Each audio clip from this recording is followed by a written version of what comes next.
Very good friend, Terry McMahon.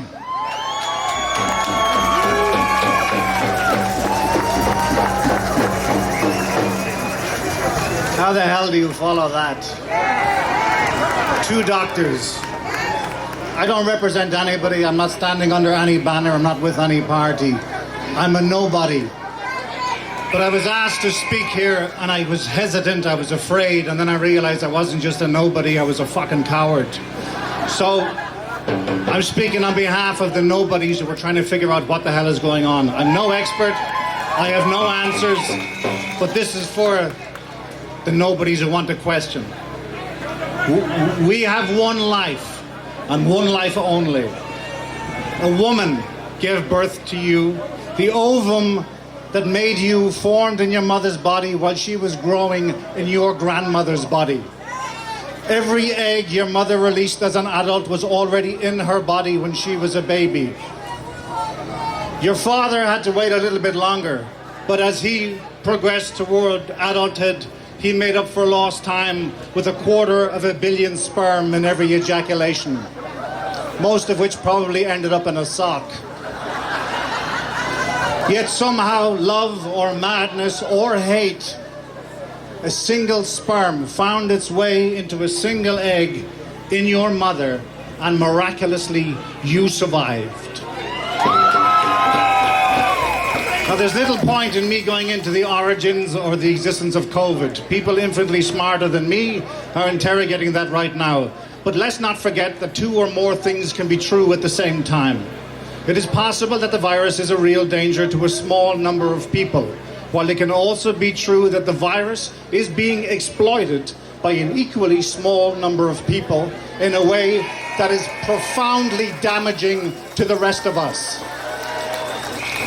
Anybody who questions the national narrative is called crazy, yet many mad people around the world who are protesting in over 180 countries today.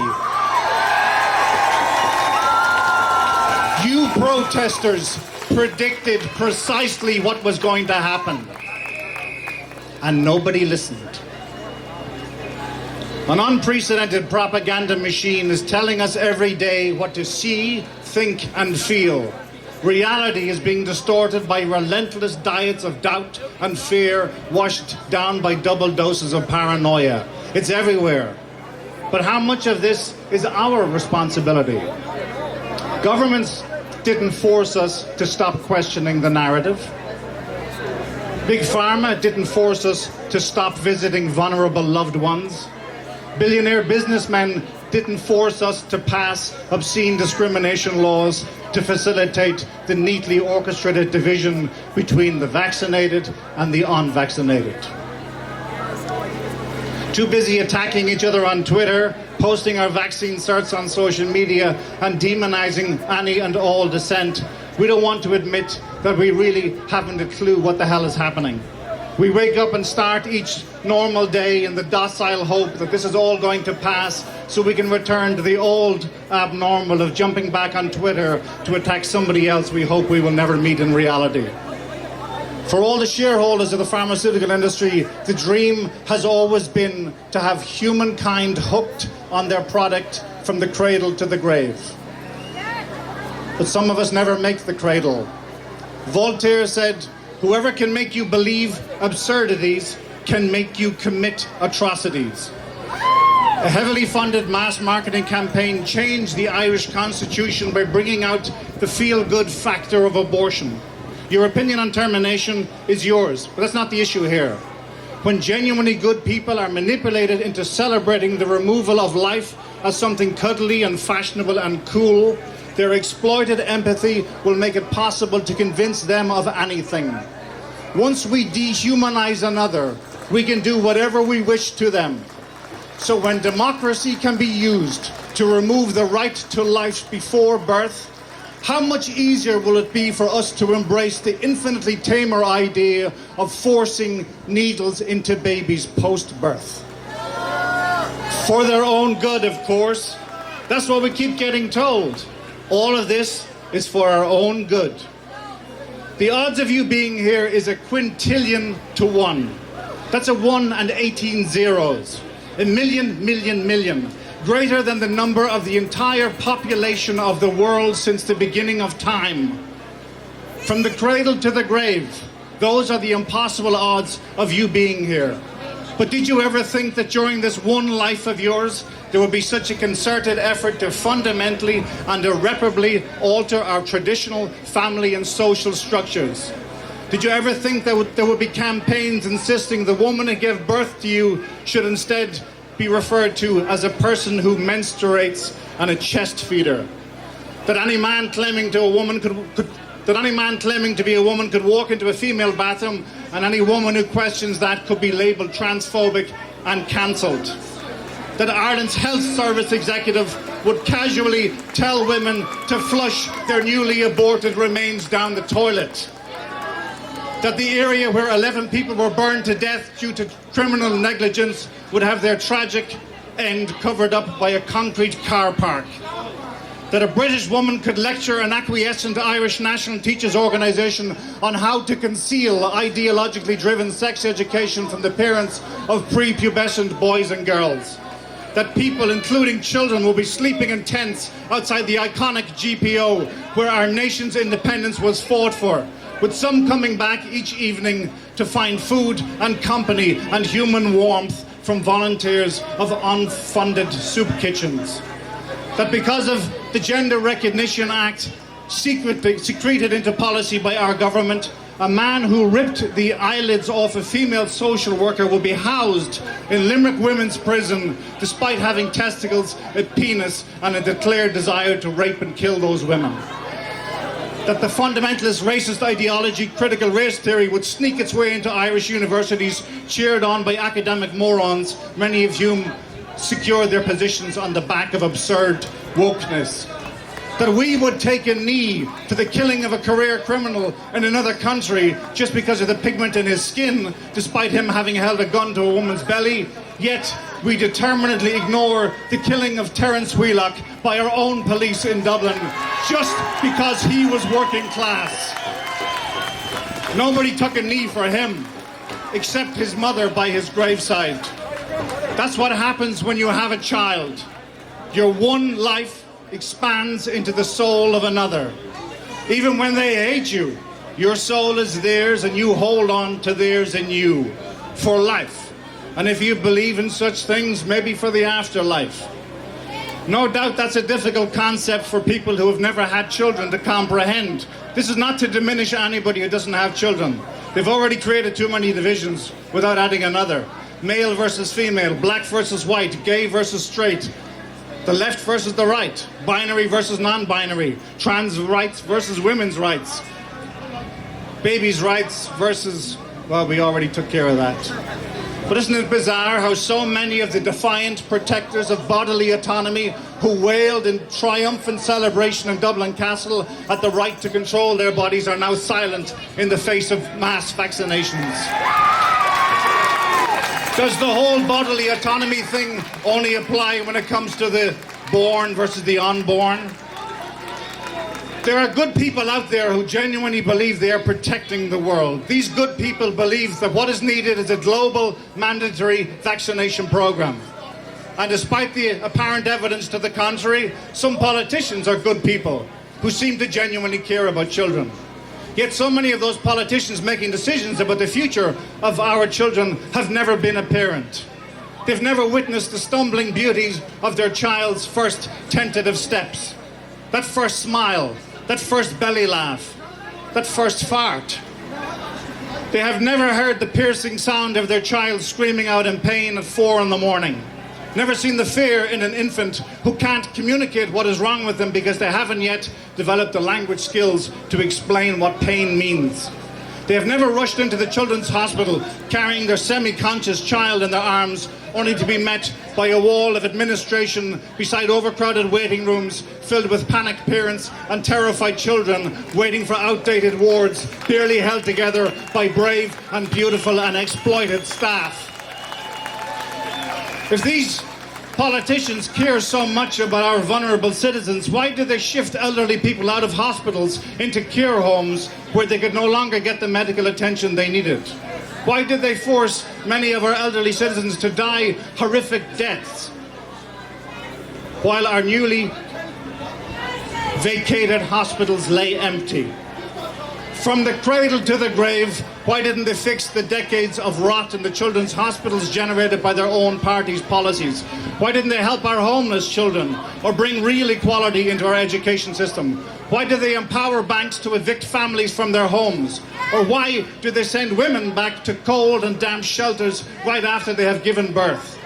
Why do they pay GPs 5 times more to facilitate an abortion than they do to facilitate a birth? And why do they think we are dumb enough to believe that they have the best interest of our children at heart when every precedent has proven these career psychopaths don't give a damn?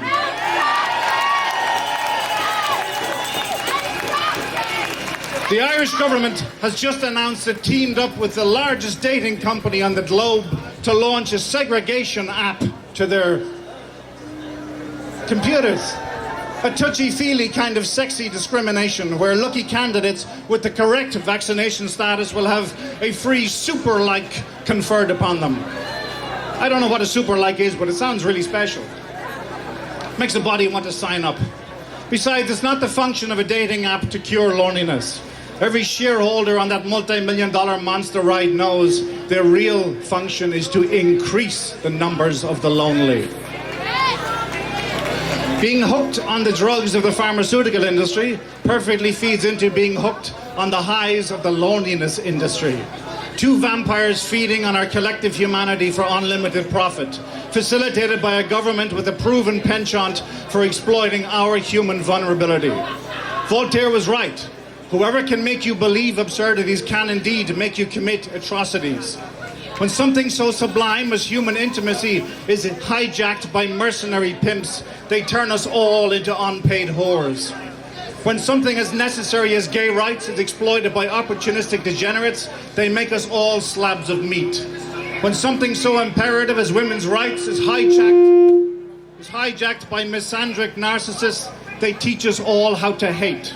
When something so important as our education system is infiltrated by ideological sociopaths, they turn all our children into targets. When something so profoundly personal as abortion is turned into a celebrated rainbow-coloured unicorn dance, they turn us all into something to be flushed down the toilet. When something so powerful as democracy is corrupted by spineless politicians, corporate dating monsters, and peddlers of big pharma, they turn us all into a broken nation. When something unprecedented in the history of humankind, like a global mandatory vaccination program, is embraced without question, they finally succeed in turning us all into willing eunuchs in their filthy whorehouse. Not anymore! Not anymore! Am I vaccinated? Yes, I am. Both shots. Are my children vaccinated? Yes, they are. Both shots. Or am I lying? Maybe I am. Maybe I'm not. Maybe it's none of your goddamn business what my medical history is.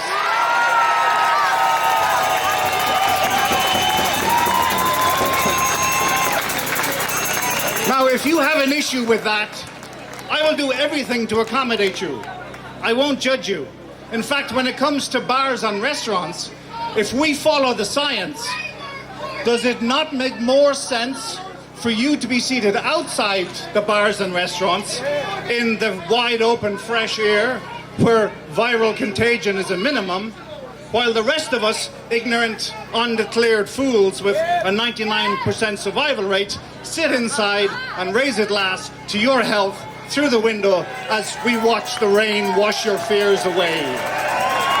It's just a suggestion, for your own good, of course. I'll even send you out a drink and a meal. Just don't forget to tip the waiter. Where did this barely elected government comprised of liars and frauds and cowards get balls big enough to pass laws telling you or me or any citizens of these broken but beautiful cities and towns and villages where we can and cannot go? They got them from us. We beseech them to take that power. We do it to ourselves. If you doubt the veracity of that, watch the Twitter responses to this speech. There will always be rage out there. No doubt there are a few folks watching this right now choking on their contempt. hating the protests happening here and in those 180 other countries around the world. But when the pandemic was declared, it was you protesters who insisted that it was also a ruse for something darker. Nobody believed you. You were called mad. When governments asked us to trust that there would be only one lockdown to flatten the curve, you protesters said it was the beginning of multiple lockdowns. Nobody listened. You were called crazy. When protesters insisted this was about a global mandatory vaccination program, nobody listened. When they said vaccine protesters were next, nobody listened. Then you said the pharmaceutical industry, aided and abetted by our government, is coming for our kids. Are we listening now? Yes, we're fucking listening. Our children teach us that nothing kills the human spirit faster than fear. History teaches us that sometimes the greatest act of defiance is to refuse to live in that fear. When bizarre facts begin to align with absurd conspiracy, we really have two choices. You can double down, or you can face the unthinkable. You can remain silent, or you can fight for your voice. You can remain on your knees, begging for scraps of truth from pathological liars, or, like that tentative child learning to walk, you can use whatever remains of your one miraculous life to stand the fuck up and take that step back into hope.